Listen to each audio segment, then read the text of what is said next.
বলছেন রাতের বেলা তোমরা বাচ্চাদেরকে সন্ধ্যাবেলা ছেড়ে দিও না। সন্ধ্যাবেলা বাচ্চাদেরকে ছেড়ে দিও না, আগে ভালো করে সন্ধ্যাটা হয়ে যাক, যদি ছাড়তে হয় তারপর ছেড়ো। তারপর রাতের রাত যখন গভীর হবে তখন তোমরা এলোপাথালি ঘোরাফেরা করো না, রাস্তাঘাটে বনে জঙ্গলে ঘোরাফেরা করো না।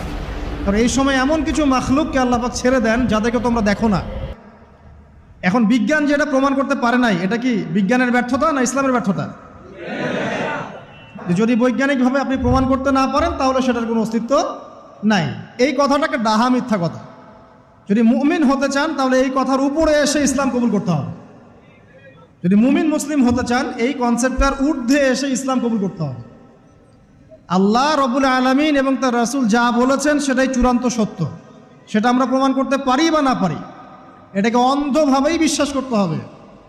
এটাই হচ্ছে একটা মৌলবাদী কনসেপ্ট।